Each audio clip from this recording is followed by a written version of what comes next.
तो आज अपन नया चैप्टर स्टार्ट करते हैं, चैप्टर नंबर 5 कॉम्प्लेक्स नंबर सम्मिश्र संख्या। तो देखो कॉम्प्लेक्स नंबर की उत्पत्ति कहाँ से हुई, कैसे हुई, क्यों इसकी आवश्यकता पड़ी अपने को। नंबर तो बहुत सारे थे ना, रियल नंबर में ही बाढ़ आ रही थी। वैसे ही कौन से बहुत सारे नंबर है, इनफाइनाइट नंबर है रियल नंबर, वास्तविक संख्या है। तो वो कम पड़ गए क्या, वही बहुत सारे थे। लेकिन फिर भी देखो इसकी आवश्यकता पड़ी अपने को किसकी, कॉम्प्लेक्स नंबर की, सम्मिश्र संख्या की। तो एक एक चीज़ें अपन समझते हैं। तो इसके अंदर देखो क्या हुआ कि जैसे मान लो आर्ट्स वाले और बायो वाले क्या कर रहे थे, कुछ इक्वेशन सोल्व कर रहे थे। उनको इक्वेशन मिली दी गई तो वो कुछ इक्वेशन सोल्व कर रहे थे। तो जैसे इक्वेशन अपने पास है x+1 और x² माइनस 4 = 0 और x² प्लस 2 = 0, ये कुछ इक्वेशंस थी। तो आर्ट्स वाले या फिर ऐसा मतलब बायो वाले इनको सोल्व कर रहे थे। तो थोड़ा बहुत तो आता ही है उनको भी। तो सोल्व कैसे कर रहे थे, दो प्रकार सोल्व कर सकते हैं। देखो कैसे कि आप यहाँ से x की वैल्यू डायरेक्ट निकाल सकते हो। x इक्वल कितना आ गया -1, या तो ऐसे निकाल लो, x इक्वल ट्रांसफर कर लो -1। या फिर एक तरीका ये भी तो हो सकता है कि आप यहाँ पे रख के देख लो, इस इक्वेशन को जो भी वैल्यू सेटिस्फाई करे वो आंसर हो जाएगा अपना, या सॉल्यूशन हो जाएगा इसका। यही तो बताया मैंने हल। तो x की वैल्यू यहाँ पे क्या रखे कि इसको सोल्व करते ही 0 आ जाए, -1। तो यहाँ से सॉल्यूशन अपने बता दिया, यानी उन्होंने बता दिया, कहने का मतलब। यहाँ से इसका सॉल्यूशन अगर देखें तो डायरेक्ट अगर देखें तो अपने को बताया x की वैल्यू 2 रखेंगे तो 2 का स्क्वायर 4, 4 - 4 0। तो यानी एक तो x की वैल्यू कितनी मिल गई, 2 मिल गई। एक -2 रखते भी तो सेटिस्फाइड हो रही है इक्वेशन, तो यानी -2। या फिर ऐसे सोल्व करके देखा तो भी कितना आएगा, +-2 ही आएगा। क्लियर है। अब इसको सोल्व करा तो x की वैल्यू उसने रखी, तो x की वैल्यू क्या रखे कि इसको सोल्व करने पे 0 आए, है क्या आपके पास है। तो वो भी आपकी तरह परेशान हो गया कि क्या किया जाए। बताओ आपके पास है क्या कोई भी नंबर ऐसा नंबर जो यहाँ पे रखने पे आंसर 0 आ जाए या सेटिस्फाइड हो जाए इक्वेशन। अरे सेटिस्फाई हो जाएगी इसका मतलब वही इसका सॉल्यूशन हो जाएगा। तो बताओ आपके पास है क्या कोई सा नंबर, क्या है क्या कोई नंबर नहीं है। इसका मतलब अपने पास सारे रियल नंबर कम पड़ गए। क्या कम पड़ गए ना, सारे रियल नंबर है ही नहीं अपने पास। इसका मतलब वो तो परेशान हो गया कि इसका तो कोई सॉल्यूशन नहीं है। तो उसने देखा कि चलो अपने को तो थोड़ा कम आता है, मैथ वालों के पास चलते हैं उनको तो आता ही होगा। तो मैथ वालों के पास आए तो मैथ वाला ने भी दिमाग लगाया, तो वो भी सोचे सॉल्यूशन तो अपने पास भी नंबर तो नहीं है, लेकिन मैथ वाले तो जुगाड़ू होते हैं ना, जुगाड़ लगाया उन्होंने कि सॉल्यूशन तो नहीं लेकिन फिर भी इसे बताएंगे अपन, थोड़ा सा जुगाड़ लगा के। कैसे देखो, उसने क्या किया कि x² इक्वल क्या रखा, -2।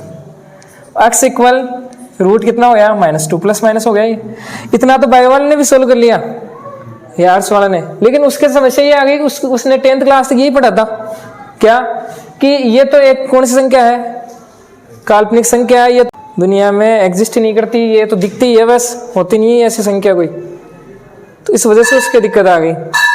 तो अपने को तो पता है, अपन ने तो पढ़ लिया, आप तो पढ़े हुए हैं, मैं तो इन्हें तो पढ़ लिया ना, आप लोगों ने नहीं पढ़ा तो और पढ़ लेना। अभी देखो तो आपने क्या दिमाग लगाया कि इसको है ना अपन ऐसा लिख देते हैं कि आप दुनिया वालों को ये बताओ ही क्योंकि ये √-2 है, आप ऐसे बताओ, ऐसे लिख के दो उसको। कैसे, आप ऐसे कर लो, इसको ऐसे लिख देता हूँ मैं, -1 × 2 लिख दिया। क्या फिर क्या किया आपने, क्या किया इसके ऊपर अलग अलग रूट ले लिया। टोटल पे रूट है तो ले सकते हैं क्या, -1 × √2 ये कर दिया। अब आज से आपने क्या किया कि आपने है ना इसको अलग से ही नाम दे दिया, एक √-1 को क्या नाम दे दिया आपने, आयोटा। क्या दे दिया, आयोटा, जिसे अपन आई से रिप्रेजेंट करते हैं। किससे, आई से, IOT है आयोटा। आयोटा नाम दे दिया अपन ने, है ना। तो नाम देते ही क्या हुआ, +-√2 आयोटा, मल्टीप्लाई में आ गया आयोटा। ये तो √2 आ गया बाहर, ये आ गया आयोटा। तो ये लो भाई, ये लो सॉल्यूशन लो। अब वो परेशान हो रहा था, अपन ने तो कर दिया सॉल्यूशन। तो ऐसा ही है बस, मैथ वाले इंटेलिजेंट है, कमज़ोर नहीं है, अपने आप को कमज़ोर मत समझा करो आप लोग। तो अपन ने क्या किया कि आंसर तो हालांकि वही है -√2, हालांकि ये नंबर होता नहीं है, लेकिन अपन ने है ना इसको थोड़ा सा इसका क्या ऐसे समझ लो रूप चेंज कर दिया। हालांकि ये नंबर भी पाया नहीं जाता है, ये नंबर भी पाया नहीं जाता है, ये भी एक इमेजिनरी नंबर ही है, काल्पनिक संख्या ही है। अपनी कल्पना ही कर सकते हैं कि ऐसा कोई नंबर है, रियल में होता ही नहीं है ऐसा नंबर। जैसे 4 होता है अपने पास रियल में, -4 ये सब नंबर होता है, लेकिन ये नहीं होता है। तो अपन ने क्या किया, थोड़ा सा इसका रूप चेंज कर दिया और ऐसे बोल दिया कि हाँ अपने पास क्या है, x इक्वल अगर प्लस माइनस रूट के अंदर अगर -2 है तो आप उसे ऐसा लिख सकते हो √2 -√1, यहाँ पे दिख रहा है -√1, उसे क्या नाम दे दिया, आयोटा। तो आप ऐसा लिख सकते हो। तो इसका सॉल्यूशन होगा ना, वो क्या हो जाएगा, x equal plus minus √2 iota. ये ले भाई सॉल्यूशन हो गया इसका, समझ गए क्या। तो आज से अपन क्या करेंगे, यहाँ पे √-1 उसको क्या नाम देंगे, आयोटा। आई से रिप्रेजेंट करेंगे, जो क्या है एक इमेजिनरी नंबर है, क्या है एक काल्पनिक संख्या है। अपन मान रहे हैं बस इनको सोल्व करने के लिए कि मैथ वाले हैं, ऐसा थोड़ी है, ऐसे थोड़ी बोलेंगे इसने इतनी छोटी सी इक्वेशन को सोल्व नहीं कर पाए आप लोग, समझ गए। मैथ वाले होकर भी छोटी सी तो है ना, लेकिन अपन ने सोल्व कर दिया, करके दिखा दिया ऐसे कि आज से है ना इसको ऐसे सोल्व कर, समझ गए। तो ऐसे अपने को सोल्व करना है। तो समझ गए क्या है। तो यहाँ से एक नाम आया है आयोटा, जिसे जो क्या है एक काल्पनिक नंबर है, और ये यहाँ से मल्टीप्लाई होता है, ये पूरा क्या है अपने पास एक काल्पनिक नंबर बन जाएगा, इमेजिनरी नंबर बन जाएगा। तो यहाँ से देखो ऐसा बोल सकते हैं अपन, क्या ये रखो आप यहाँ पे क्या, आयोटा इक्वल कितना, या ऐसे समझ लो √-1 इक्वल कितना हो, यहाँ ये आयोटा। यहाँ से देखो ये एक रिजल्ट अपने को मिल गया। यहाँ से क्या, इसी को तो माना है, √-1 को अपने क्या माना है, आयोटा माना है। अब देखो आप क्या कर लो, इसका स्क्वायर कर लो दोनों साइड। जैसे इसका स्क्वायर करते हैं तो क्या होगा बताओ, इसका स्क्वायर करते ही तो रूट हट जाएगा, -1 आ जाएगा। इसका स्क्वायर करते हैं आयोटा स्क्वायर हो जाएगा। तो आप लिख सकते हो आयोटा स्क्वायर इक्वल कितना हो गया, -1। आयोटा की पावर अगर 3 की बात करें कितनी होगी, तो कैसे निकालोगे आप इसे, कैसे लिख सकते हो, आयोटा स्क्वायर इंटू आयोटा, ऐसा लिख सकते हैं अपन। तो आयोटा स्क्वायर की वैल्यू तो पता ही अपने को कितनी है, -1 यहाँ पे रख लो इंटू आयोटा, ऐसे कैसे रख लो, तो कितना हो गया माइनस आयोटा। तो आयोटा क्यूब की वैल्यू कितनी होती है, माइनस आयोटा। आयोटा की और पावर देख लो एक और, आयोटा की पावर 4, कैसे लिखोगे, iota square into iota square, इसकी वैल्यू कितनी, -1, इसकी कितनी -1, तो टोटल कितनी होगी, -1 इंटू -1 +1। तो ये आपको पता होना चाहिए, ये लगभग 4 पावर तो आपको आनी चाहिए। तो क्या ध्यान रखोगे आप, ऐसे ध्यान रखोगे आयोटा की वैल्यू कितनी, √-1। आयोटा की वैल्यू कितनी होती है, √-1। आयोटा स्क्वायर की वैल्यू -1, आयोटा क्यूब की value minus iota, iota power 4 की वैल्यू 1। अगर जैसे मान लो ये वैल्यू भी याद नहीं रहती है तो आप ये दोनों तो याद रखो, इनसे अपन बना लेंगे, इनसे ब्रेक करके बना सकते हैं ना। जैसे आयोटा की पावर 4 चाहिए तो आपको बताया कैसे लिख सकते हैं, iota square into iota square, तो बना सकते हो आप, याद भी नहीं है तो। क्लियर है। जैसे मान लो आपसे पूछा जाए कि आयोटा की पावर आप बताओ 17, आयोटा की पावर 17 निकालो कितनी आएगी, तो आप कैसे निकालोगे, देखो थोड़ा तरीके से ब्रेक करना पड़ेगा। आप ऐसे ध्यान रखोगे आयोटा स्क्वायर की वैल्यू कितनी होती है, -1, समझ गए। तो ये तो आप याद ही कर लो फिक्स कि आयोटा स्क्वायर कितना होता है, -1। तो -1 होता है, तो आयोटा स्क्वायर में ब्रेक करने की कोशिश करो आप इसे। तो मैं इसे ऐसे लिख सकता हूँ क्या, आयोटा स्क्वायर की पावर कितना 8 इंटू आयोटा, ये सही लिखा है क्या मैंने। पावर की पावर क्या होती है, हमेशा मल्टीप्लाई होती है। तो ये तो कितनी है टोटल, आयोटा की पावर 16 हो गई इंटू आयोटा, ऐसे ही हो गया ना, आयोटा की पावर 16 इंटू आयोटा, ये हो गया। अपने को पता है बेस सेम है तो पावर 8 हो जाएगी, तो इसकी पावर कितनी है, 1 है, मल्टीप्लाई में तो 8 हो जाएगी, तो टोटल कितनी आएगी आयोटा की पावर। तो ऐसे ब्रेक करो, आयोटा स्क्वायर की पावर 8 16 हो गई, बच गई कितनी, आयोटा की पावर 1, तो आयोटा ऐसे लिख दिया अपन ने। अब इसकी वैल्यू कितनी होती है, आयोटा स्क्वायर की वैल्यू -1 होती है अपने पास। तो -1 रख लो, इसकी पावर 8 होगी, आयोटा ऐसा कैसे रहने दो। तो -1 की पावर 8 कितनी होती है? 1 होती है। अरे माइनस की पावर अगर अपने पास क्या है, एक सम संख्या है या फिर इवन नंबर है तो हमेशा प्लस आएगा। माइनस की पावर अगर आपके पास विषम संख्या है या फिर ओड नंबर है तो हमेशा क्या आएगा? माइनस आएगा। तो आप डायरेक्ट देख के बता सकते हो हाँ कितना आएगा, यहाँ से ये तो हो जाएगा प्लस हो जाएगा और ये कितना बच गया फिर 8। ऐसे आपको कितनी पावर दे दे आप निकाल सकते हो वैल्यू। क्लियर है? जैसे आयोटा की पावर आपको दे दे कितनी, 64 दे दे आपको, आयोटा की पावर 64 आपको दे दे तो कैसे ब्रेक करोगे? आयोटा स्क्वायर की पावर कितनी हो जाएगी? 32। तो आयोटा स्क्वायर की वैल्यू अपने को बताया कितनी होती है? -1, इसकी पावर कितनी? 32। तो माइनस की पावर देखो, 1 की पावर 32 का मतलब 1 ही आएगा। माइनस की पावर क्या है? सम संख्या या इवन नंबर, इसका मतलब किसमें? प्लस में। तो प्लस का कितना आ जाएगा? 1। ऐसे हायर पावर की वैल्यू आप निकाल सकते हो। क्लियर है? तो यहाँ से देखो अपन क्या समझते हैं, वापस एक बार देख लो कि आयोटा की वैल्यू कितनी होती है? √-1, या फिर √-1 को अपन बोलते क्या है? आयोटा। आज से ये बोलना स्टार्ट करेंगे अपन। आयोटा स्क्वायर की वैल्यू कितनी? -1। ये दो वैल्यू याद रखो, ये हो जाती है तो अच्छी बात है। समझ गए? उतारो।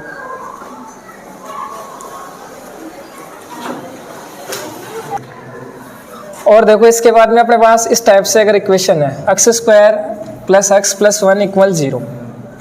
अब इसका सॉल्यूशन हम तुमने से पूछ ले कोई कि इसका सॉल्यूशन करके बताओ, तो इसका सॉल्यूशन अपन निकालेंगे। कैसे निकालेंगे? देखो द्विघात समीकरण है, क्वाड्रेटिक इक्वेशन, तो इसका सॉल्यूशन कैसे निकालते हैं? देखो या तो फैक्टराइजेशन मेथड से निकाल लो या फिर क्या गुणनखंड विधि होती है ना, या तो उससे या फिर श्रीधराचार्य। तो अपन यहाँ पे श्रीधराचार्य मेथड लगाएंगे। तो देखो क्या होता है श्रीधराचार्य, x की वैल्यू कैसे निकालते हैं? -b + √b² - 4ac/2a, ये होती है। अब यहाँ पे a b c क्या है? देखो क्वाड्रेटिक इक्वेशन है, उसकी स्टैंडर्ड फॉर्म होती है अपने पास x² + bx + c = 0, ये होती है। x² कोएफिशिएंट को क्या बोलते हैं? a बोलते हैं, x के कोएफिशिएंट को b और जो बाकी बच गया उसे c। तो बताओ यहाँ से a कितना है? 1 है क्या? देखो x² का जो कोएफिशिएंट होता है उसे a बोलते हैं। कितना है यहाँ पे कोएफिशिएंट? कुछ नहीं है, मतलब 1 मान सकते हैं मल्टीप्लाई में, 1 हो गया। b कितना है यहाँ से? x का कोएफिशिएंट 1 है, c कितना है? 1 है। तो आप रखो यहाँ पे x = -b कितना है? 1 है, प्लस -√b² कितना है? 1 स्क्वायर करेंगे 1 आएगा, -4ac, 1 को इससे मल्टीप्लाई करेंगे वही आ जाएगा वापस से 4/2a। 2a की वैल्यू कितनी है? 1 मल्टीप्लाई करेंगे वापस से 2। क्लियर है यहाँ तक? अब ये कितना हो गया? -1 + -√-3/2। अब इसका तो अपन ने सोल्व करना देख ही लिया, √-3 को लिखना तो मैंने आपको बताया था किस टाइप से लिखते हैं। तो देखो क्या हो जाएगा, -1 + माइनस, या तो आप इसे डायरेक्ट लिख लो कि √3 आ गया और रूट अंदर बच गया √-1, जिससे अपन बोल सकते कितना? आयोटा। अरे ऐसे लिख सकते हैं ना √-3 को, कैसे? ऐसे लिख दो, -3 × 1 लिख सकते हो, या ऐसे समझ लो -1 × 3 लिख लो इसे, तो अलग अलग रूट आ जाएगा। तो इसकी वैल्यू मैंने बताई थी कितनी होती है? आयोटा होती है। तो ये कितना हो गया? √3 आयोटा, या आयोटा √3, एक ही बात है। समझ गए? तो यहाँ से क्या लिख देंगे अपन? ± आयोटा √3 डिवाइड बाई कितना? 2। तो इसको अलग अलग लिख लो आप, ऐसे लिख सकते हैं -1/2, एक बार प्लस ले लो तो आयोटा √3/2, ये हो गया क्या ऐसा? एक बार माइनस का साइन ले लो तो क्या हो गया? -1। यहाँ पे देखो इस प्रकार से लिख देता हूँ मैं, एक बार समझना देखें। आयोटा आ जाएगा बाहर, -√3/2। सही है क्या ये? देखो यहाँ पे माइनस का साइन था, तो आप इस माइनस को इधर लाओगे, मल्टीप्लाई में था तो प्लस माइनस माइनस तो आएगा। तो एक बार मैंने प्लस लिया है, एक बार यहाँ पे क्या लिया है? माइनस लिया है, लेकिन इसको थोड़ा सा मैंने ऐसे लिख दिया है। क्लियर है? तो देखो अब यहाँ से समझो, देखो अपन ने सॉल्यूशन निकाला इसका। सॉल्यूशन निकालने का मतलब ये एक ने कोई ना कोई वैल्यू तो है ही, कोई ना कोई नंबर है। तो देखो किस प्रकार का नंबर है ये। यहाँ पे क्या हो रहा है देखो, एक तो ये आ गया क्या? रियल नंबर आ गया, वास्तविक संख्या। ये भी एक वास्तविक संख्या, और ये बीच में कौन आ गया यहाँ पे? इमेजिनरी नंबर, वो आ गया ना, काल्पनिक संख्या आ गई। अब यहाँ पे क्या हो रहा है देखो, काल्पनिक संख्या आ रहा है, रियल जो इमेजिनरी नंबर है रियल नंबर है वो मल्टीप्लाई हो रहे हैं और प्लस हो रहे हैं, यही काम हो रहा है क्या? इमेजिनरी नंबर आ गया, रियल नंबर आ गया, मल्टीप्लाई हो रहा है, प्लस हो रहा है, तो ये क्या बन गया? एक प्रकार से क्या बन गया ये यहाँ पे? अरे खिचड़ी बन गई, कहने का मतलब आ गया ना, खिचड़ी बन गई है इनकी। क्या देखो आ रहा है ना, अरे काल्पनिक संख्या भी आ गई, रियल भी आ गई, उन्हीं को मल्टीप्लाई करा रहे हैं, प्लस करवा रहे हैं, तो ये तो मिक्स हो गया काम। तो इस जो ये खिचड़ी बनी ना, उससे अपन क्या बोलते हैं? Complex number. कॉम्प्लेक्स का मतलब होता है जटिल, कॉम्प्लेक्स होता है ना, कॉम्प्लेक्स जटिल, तो वैसे कुछ बन गया। तो इससे आज से अपन क्या नाम देंगे इसको? कॉम्प्लेक्स नंबर, सम्मिश्र सम्मिश्र संख्या। क्या होगा? सम्मिश्र संख्या। ये है अपने पास एक कॉम्प्लेक्स नंबर। तो यहां से कॉम्प्लेक्स नंबर किस टाइप की दिख रही है अपने को? ये देखो यहां से कि अपन देखो ऐसा बोल सकते हैं क्या? ऐसा बोल सकते हैं कि आप इसे नाम दे दो एक बार जेड, या फिर ऐसे समझ लो इसको नाम दे दो आप एक्स, दे सकते हैं, कोई नंबर है, प्लस यहाँ पे क्या है? आयोटा है, आयोटा आ गया। इसको नाम दे दो आप वाई, वाई आ गया। तो ये फॉर्म है ना, ये फॉर्म किसकी है? कॉम्प्लेक्स नंबर की है, सम्मिश्र संख्या। अगर आपको इस टाइप से कोई भी नंबर दिख जाए, इसका मतलब वो कैसा नंबर है? एक कॉम्प्लेक्स नंबर है। कैसा है? Complex number. समझ गए? एक्स और वाई कुछ भी हो सकता है, जैसे यहाँ पे है ना -1/2 है, √3/2 है, कोई भी रियल नंबर हो सकता है। क्लियर बात? यहाँ पे वही बात है, ये है एक्स है, ये प्लस आयोटा, इसको वाई मान लो, तो एक्स प्लस आयोटा वाई बन रहा है। तो इसका मतलब ये कौन सा नंबर है? एक कॉम्प्लेक्स नंबर है, सम्मिश्र संख्या है अपने पास। क्लियर है? तो यहाँ से अपन यही बात समझते हैं कि कॉम्प्लेक्स नंबर किस प्रकार से दिखाई देता है अपने को, या स्टैंडर्ड फॉर्म किस प्रकार से होती है इसकी, कैसे दिखता है कॉम्प्लेक्स नंबर। तो यहाँ से अपन बोल सकते हैं कि x प्लस आयोटा वाई के रूप में अपने को दिखता है। इस टाइप से अगर कोई भी नंबर है तो वो क्या है? अपने पास एक कॉम्प्लेक्स नंबर है, सम्मिश्र संख्या है। समझ गए? जिसे अपन रिप्रेजेंट करते हैं जेड से। किससे रिप्रेजेंट करते हैं? जेड से। x प्लस आयोटा वाई को आप क्या बोल सकते हो? जेड। क्लियर है? तो Z equal x plus iota y हो गया, जो कि क्या है? एक कॉम्प्लेक्स नंबर है। कॉम्प्लेक्स नंबर इक्वल, ये इसकी फॉर्म है। समझ गए क्या? सम्मिश्र संख्या इस टाइप की होती है, सम्मिश्र संख्या। अब आप है ना इसे इस टाइप से भी लिख सकते हो। कैसे? पॉइंट की फॉर्म में भी लिख सकते हो। जैसे कोई पॉइंट नहीं होता क्या, उसके निर्देशांक बताते हैं ना, कोऑर्डिनेट बताते हैं ना, कोऑर्डिनेट। जैसे इस पॉइंट के कोऑर्डिनेट अगर अपने बताना हो तो कैसे? ऐसे तो लिखेंगे, जैसे मान लो ये 2 है, y यहाँ पे 3 है, तो 2 3 हो जाएगा, ऐसे तो लिखते हैं। तो आप यहाँ से इसको है ना कोऑर्डिनेट की फॉर्म में लिख सकते हो ऐसा, कि यहाँ से x ले लो, यहाँ से y। अगर आपके पास यहाँ पे इस चैप्टर में इस टाइप से है कोई भी आपके पास पॉइंट, तो उस पॉइंट को आप ऐसा लिख सकते हो ओपन करके। क्लियर है बात? अगर कोई पॉइंट है तो आप ऐसे लिख सकते हो x प्लस आयोटा वाई। अगर आपके पास ऐसा कोई कॉम्प्लेक्स नंबर है तो आप उसे पॉइंट की फॉर्म में इस प्रकार लिख सकते हो, कोऑर्डिनेट की फॉर्म में ऐसा लिख सकते हैं अपन। जहां पे क्या है? वेयर x क्या अपने पास एक रियल नंबर है, एंड y क्या है? रियल नंबर है। रियल नंबर मतलब वास्तविक संख्या है, कुछ भी हो सकती है, x की वैल्यू, y की वैल्यू। क्लियर है बात? इसके बाद में देखो यहाँ पे जो अक्ष है ना, अक्ष उससे अपन बोलते हैं सम्मिश्र संख्या या z का काल्पनिक भाग, सॉरी z का वास्तविक भाग।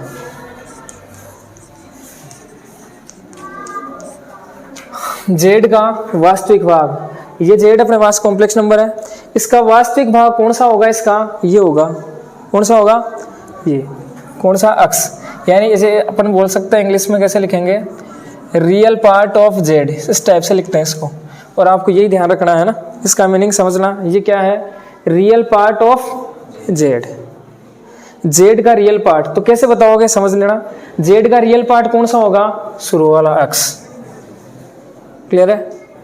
और इसके बाद में जेड का काल्पनिक भाग, जेड का काल्पनिक भाग इमेजिनरी पार्ट ऑफ जेड, ऐसे रिप्रेजेंट करेंगे इक्वल। इस जेड का इमेजिनरी पार्ट होगा कौन सा? वाई होगा। ये ध्यान रखोगे। काल्पनिक भाग कौन सा होगा? यहाँ से आयोटा के जस्ट पास में है ना, मल्टीप्लाई में, वो होगा अपने पास। तो यहाँ पे क्या है? वाई है। तो ये बात आपको ध्यान रखनी है। कि जैसे मान लो आपसे पूछे ये है आपके पास z इक्वल 3 + 2 आयोटा, ये अपने पास 3 + 2 आयोटा है। तो यहाँ से पूछे कि वास्तविक भाग बताओ z का या रियल पार्ट बताओ कौन सा है, 3 हो जाएगा, ये जो अक्स होता है ये होता है, और आयोटा का जो आयोटा के मल्टीप्लिकेशन में जो भी होता है वो क्या होता है, इमेजिनरी पार्ट या फिर काल्पनिक भाग होता है। तो यहाँ से हो जाएगा कितना 2। क्लियर है बात को, समझ गए, ये होता है। और अब देखो अपन है ना सभी रियल नंबर को है ना क्या बोल सकते हैं, कॉम्प्लेक्स नंबर बोल सकते हैं सभी रियल नंबर्स को। कैसे, जैसे मान लो आपके पास कोई भी रियल नंबर वास्तविक संख्या 3 है तो मैं इसे कॉम्प्लेक्स नंबर बोल सकता हूँ। कैसे बोल सकता हूँ, कॉम्प्लेक्स नंबर की डेफिनेशन क्या होती है कि अगर आपके पास क्या है, कोई भी नंबर इस टाइप से है x + आयोटा y, इसका मतलब वो कैसा नंबर है, कॉम्प्लेक्स नंबर है, सम्मिश्र संख्या है। तो देखो 3 को मैं ऐसे लिख सकता हूँ क्या, 3 + आयोटा × 0 लिख सकते हैं क्या, ऐसा लिख सकते हैं। अरे देखो 0 से इसको मल्टीप्लाई करके 0 हो जाएगा, टोटल वही तो 3 आएगा। तो 3 को मैंने ऐसे थोड़ा सा मॉडिफाई करके लिख दिया, ऐसे चेंज कर दिया इसको थोड़ा सा। तो देखो ये कौन सी फॉर्म बन गई, x + आयोटा y बन गया क्या। तो x + आयोटा y का इसका मतलब कौन सी संख्या हो गई है, कॉम्प्लेक्स सम्मिश्र संख्या हो गई। क्लियर है, किसी भी नंबर को अपन लिख सकते हैं ऐसे। तो अपन यहाँ से यही समझते हैं कि जो प्रत्येक अपने पास रियल नंबर होती है, अपने पास रियल नंबर होते हैं या फिर वास्तविक संख्या होते हैं, वो सब क्या होते हैं, कॉम्प्लेक्स नंबर होते हैं, सारे सम्मिश्र संख्याएं होती है सभी। क्लियर है, तो ये उतारो। और देखो अब जरूरी नहीं है, देखो यहाँ पे नाम x और y हो, ये जरूरी नहीं है, अपने नाम ही तो दिया है, यहाँ पे कोई भी संख्या उसे x दिया है, यहाँ पे कोई भी है उसे y दिया है, ऐसे तो नाम ही तो दिया है। तो आप यहाँ पे ये भी लिख सकते हो, बता सकते हो कि a + आयोटा b की फॉर्म है, इसका मतलब वो भी क्या है, एक कॉम्प्लेक्स नंबर है। यहाँ पे नाम चेंज भी तो हो सकता है। क्लियर है बात, अगर आपके पास है p + आयोटा q है तो वो भी क्या है, एक कॉम्प्लेक्स नंबर है। क्लियर है, इसके बाद में देखो अगर आपके पास आयोटा नीचे आ जाए, हर में डिनोमिनेटर में आ जाए, जैसे ऐसे आ जाए 1 आयोटा, इसको सोल्व करना है अपने को। तो कैसे सोल्व करेंगे, जैसे अपना रूट नहीं होता क्या, रूट तो जाना पहचाना ही है, रूट नीचे रूट आ जाता है तो क्या करते हैं, परिमेयकरण करवाते हैं ना, रेशनलाइज। तो वही काम आपको यहाँ पे करवाना है। क्लियर है, इसकी भी जान पहचान है रूट से। तो ये सेम से ही है लगभग, क्या कि इसके अंदर इसमें भी क्या, अगर नीचे आपके पास क्या आ जाए आयोटा, तो आप क्या करोगे, यहाँ पे रेशनलाइज करवाओ, परिमेयकरण करवाओ। तो कैसे निकालोगे इसकी वैल्यू, क्या करवाओगे, आयोटा अपॉन आयोटा से करवा दो, ऊपर नीचे मल्टीप्लाई। तो ऊपर तो क्या हो गया आयोटा, नीचे क्या हो गया आयोटा × आयोटा, आयोटा स्क्वायर हो गया। आयोटा स्क्वायर की वैल्यू कितनी होती है, तो आयोटा स्क्वायर की वैल्यू पता ही है अपने को -1, तो यहाँ पे -1 रख देंगे, समझ गए। तो इस टोटल की वैल्यू कितनी आ जाएगी, - आयोटा। क्लियर है बात, जैसे मान लो आपके पास ऐसे आ जाए 2 + आयोटा +1 ऐसे आ जाए, तो वापस से रेशनलाइज करवा देंगे परिमेयकरण। कि कैसे करवाओगे, यहाँ पे प्लस है तो यहाँ पे माइनस ले लो और ऊपर नीचे मल्टीप्लाई करवा दो, आयोटा -1 अपॉन आयोटा -1, इसे सोल्व कर लो, मल्टीप्लाई करवा लो। तो ऐसा काम आप लोग करना है। क्लियर है, और एक आता है क्या, मल्टीप्लिकेटिव इनवर्स, गुणात्मक प्रतिलोम। गुणात्मक प्रतिलोम जिसे बोलते हैं अपन मल्टीप्लिकेटिव इनवर्स।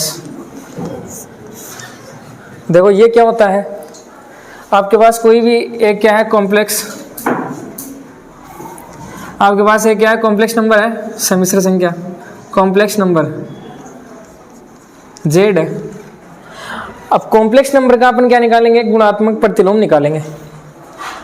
तो देखो क्या होगा गुणात्मक प्रतिलोम, मल्टीप्लिकेटिव इनवर्स गुणात्मक प्रतिलोम होगा इस z का, क्या होगा 1/z, क्या होगा 1/z, ये होगा क्या गुणात्मक प्रतिलोम। जैसे अब z है ना, z जैसे मान लो आपके पास कॉम्प्लेक्स नंबर है क्या, z = 3 + आयोटा, ये आपके पास है कोई भी कॉम्प्लेक्स नंबर है, इसका क्या पूछा है, गुणात्मक प्रतिलोम पूछा है अपने को, मल्टीप्लिकेटिव इनवर्स निकालना है या ये पूछा है। तो कैसे निकालोगे, उल्टा कर दोगे। तो इसका मल्टीप्लिकेटिव इनवर्स कितना है, मल्टीप्लिकेटिव इनवर्स ऑफ z का गुणात्मक प्रतिलोम क्या हो जाएगा 1/z। अब z क्या है, ये है अपने पास, तो नीचे लिख लो 1/3 + आयोटा। अब इसे कैसे सोल्व करोगे, रेशनलाइज करवा दो, परिमेयकरण करवा दो, वैल्यू आ जाएगी, यहाँ से आंसर आ जाएगा। तो ऐसे अपन निकालेंगे क्या, किसी भी कॉम्प्लेक्स नंबर का मल्टीप्लिकेटिव इनवर्स। तो जेड है तो 1/z हो जाएगा। क्लियर है बात? तो ये और उतार लो। देखो एक बात समझ लो कि अगर अपने पास कोई भी दो कॉम्प्लेक्स नंबर है वो इक्वल है, यानी Z1 आपको दे रखा है a प्लस या a1 प्लस आयोटा b1, या ऐसे समझ लो a प्लस आयोटा b, और Z2 आपको दे रखा है c प्लस आयोटा d। ये कोई भी क्या है, दो कॉम्प्लेक्स नंबर है अपने पास Z1 Z2। अगर ये दोनों इक्वल है, Z1 इक्वल कितना है, Z2 है, तो देखो क्या होगा, Z1 की वैल्यू रख लो a plus iota b equal c plus iota d। ये हो गया। तो यहाँ से अपन एक बात समझ सकते हैं, अगर दो कॉम्प्लेक्स नंबर अपने पास इक्वल है तो इसका रियल पार्ट इसके रियल पार्ट के इक्वल होता है, इसका इमेजिनरी पार्ट इसके इमेजिनरी पार्ट के क्या होता है, इक्वल होता है। तो इसका रियल पार्ट क्या है, इसका a है, किसके इक्वल होगा, c के इक्वल होगा, और इसका इमेजिनरी पार्ट है b, इसका d के इक्वल हो जाएगा, ऐसे इक्वल होगा। तो जैसे मान लो आपके पास क्या है, कोई भी कॉम्प्लेक्स नंबर है x प्लस 3 आयोटा, ये है, इक्वल आपको दे रखा है क्या, 2 प्लस 4 माइनस y आयोटा। ये क्या है, दोनों दो कॉम्प्लेक्स नंबर इक्वल दे रखे हैं क्या अपने को पहले से ही। देखो ये भी एक कॉम्प्लेक्स नंबर दिख रहा है, a plus iota b, a plus iota b form दिख रही है, कॉम्प्लेक्स नंबर है, दो कॉम्प्लेक्स नंबर इक्वल है, तो क्या समझते हैं अपन यहाँ से कि दोनों के रियल पार्ट इक्वल होंगे और दोनों के इमेजिनरी पार्ट इक्वल होंगे। तो रियल पार्ट क्या है इसके, इसका अक्स है, अक्स किसके इक्वल होगा, इसका रियल पार्ट 2 है, इसके इक्वल हो जाएगा। तो अक्स की वैल्यू यहाँ से निकल गई। आपसे से पूछ ले ऐसा दे रखा और अक्स और वाई की वैल्यू पूछे तो कैसे निकालो, ऐसे निकालोगे, imaginary part real part equal कर दिया, अब इमेजिनरी पार्ट इक्वल कर दो, तो इसका इमेजिनरी पार्ट क्या है, 3 है, इसका क्या है, आयोटा का मल्टीप्लिकेशन ही तो होता है, जो भी मल्टीप्लाई में वो होता है 4 माइनस वाई। तो इसको इधर ले आओ, तो वाई की वैल्यू कितनी हो गई, 4 माइनस 3, तो वाई की वैल्यू कितनी मिल गई, 1। तो क्लियर है बात, समझ गए। तो यहाँ से ये आपको ध्यान रखना है।